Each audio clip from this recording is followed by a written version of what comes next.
guys, hi, welcome to my channel. And I know it has been a long time since I posted a video, but hey, it's worth the wait. And I've been actually doing a lot of things, which I'm gonna let you know in a few upcoming videos. So that's gonna be really exciting. But anyways, this video is gonna be about what are the things that I have learned from the mentorships. Trust me, I've spent thousands of dollars.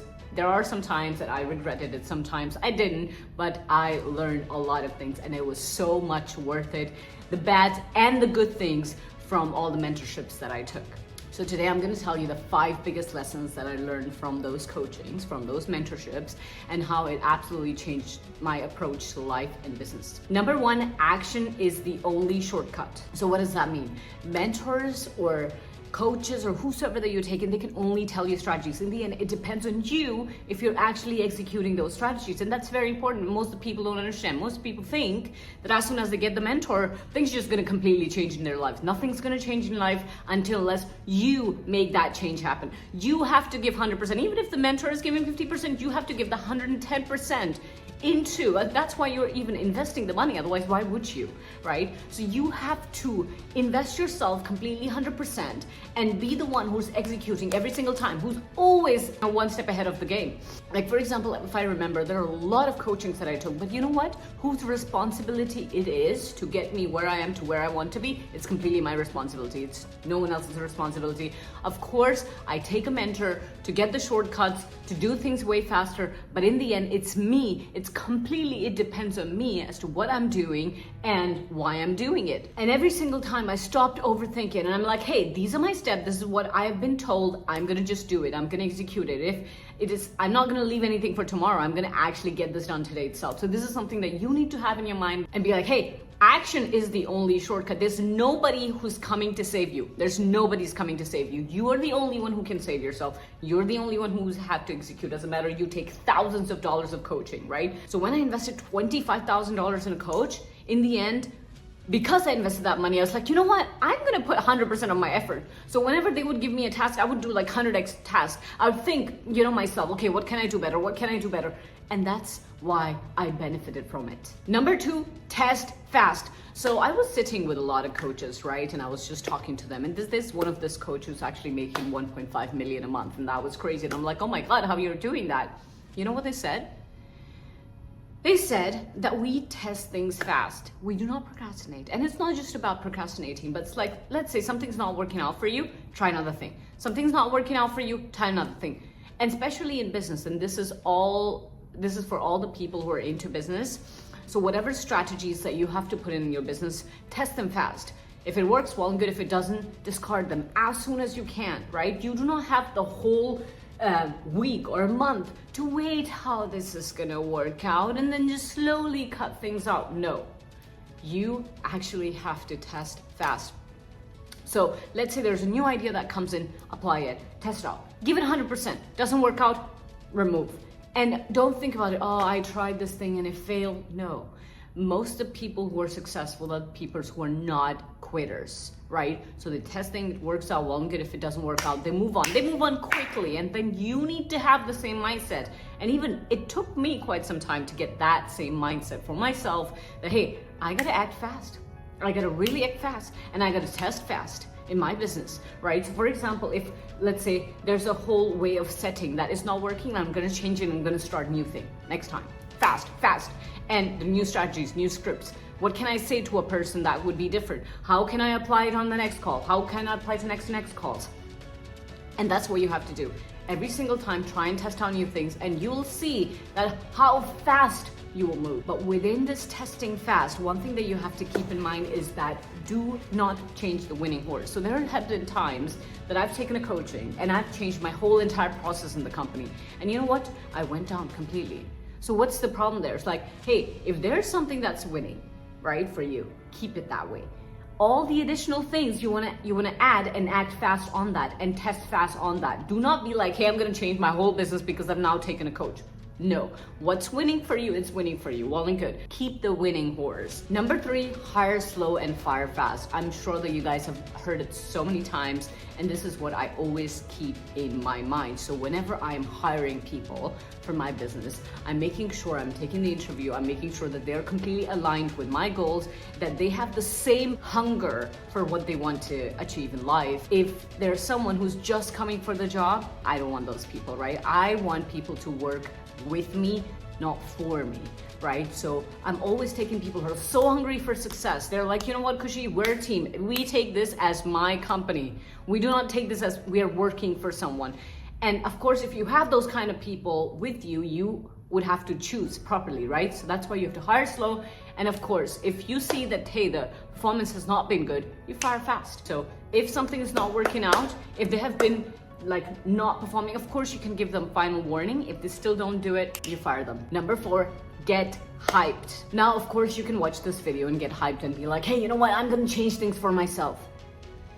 Nothing's gonna happen after 3 to 4 days. You're gonna be the same person once and, for all. You can sit down, write down 25,000 notes right now and nothing's gonna change for you. You know what's gonna change? If you're gonna get hyped for yourself. And when it comes to get hyped, that means every single day you're hyped. Hey, I want to change things. I want to change things. I want to change things. If in order to get hyped, you need to do some push-ups, do some push-ups. I was just in an event that I just went a few days ago this weekend. You know what they made us do? They made us do push-ups. And here's a quick video of my push-ups, which looks absolutely ridiculous.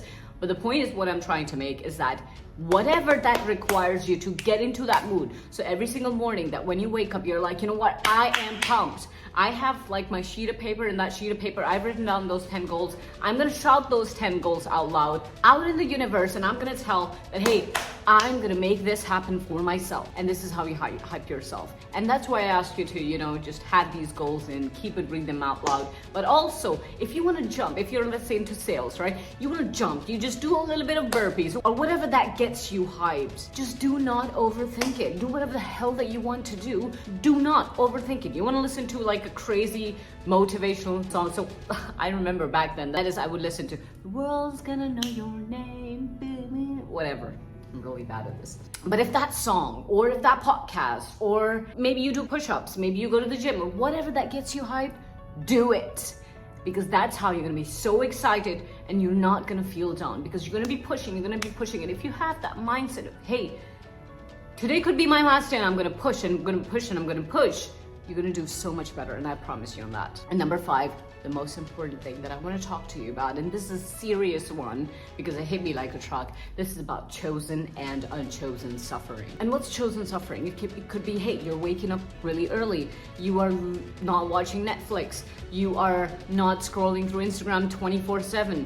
You are just giving up those small term comfort things and getting uncomfortable. Or you're embracing the grind. You're actually learning every single day new skills. You're learning to podcast. Instead of listening to music, you're actually listening to podcasts. Or you're reading a book. Or you're reading a business book. Or you're reading a self-improvement book. Because what does it actually mean? Either I can choose my suffering now, or if I don't, then life will impose suffering on me. Because you know what? Life always throws unexpected challenges. There'll be times you've had bad times, you've had good times, right? There has been so many times throughout your life that you felt like, oh my God, this is such a bad time.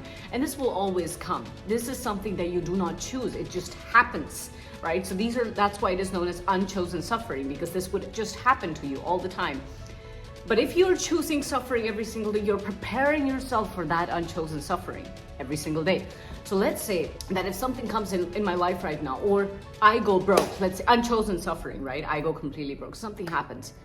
But because the sufferings that I've chosen throughout my life and what I've learned throughout my life has actually prepared me for that unchosen suffering. And this is what you want to do, because bad times will always come. It's impossible it won't. Even if you have everything in life, bad times can always come. So don't think that bad would not happen. My life is just going to be absolutely amazing as soon as I'm going to make money. That's not going to happen. If you want to be prepared for those bad times, you have to choose suffering every single day. And this is what I still do and will keep on doing to make myself stronger and make myself ready for whatever bad is yet to come. This is what I expect from you guys, right? It's simply like life gives you 2 options. Either you choose discomfort every day, which will lead you to your growth, or either life will throw unexpected discomfort to your way, which will keep you stagnant throughout your life. And trust me, this will feel way worse. And you know what it did? It really helped me to embrace challenges rather than running from them. And that's what most of the people do, that they run from their challenges every single day. That's why you have anxiety, because you're always running from what you can actually do in your life. So guys, to end this video, I have one question from you. What kind of chosen suffering are you actually willing to take today? Never say tomorrow. Today, what is that chosen suffering that you're ready to take, which will make you leap forward in life? So comment below, and I would love to see your comments. And of course, there are very new things coming in, and I'll keep you guys updated. And I'm gonna be making sure that every single Friday I'm posting for you guys. So stay tuned, stay updated, and let's go all in. Every single day, hype yourself up, because I know if you don't believe in yourself, I believe in you. I believe in you that you can do it. Anyone can do it. Push yourself. Make sure that you work hard every single day, that you push yourself every single day, that you live your day like, hey, what happens if I die tomorrow? I have to make sure I make the best out of the day. And I know some days it's impossible, some days are really, really hard. So make sure to remember that you're doing all of this for yourself majorly, right? For your own personal growth, for your family, and for the people that you love. Right? So I hope that this video helped you guys, and I'll see you on the next video. Ciao.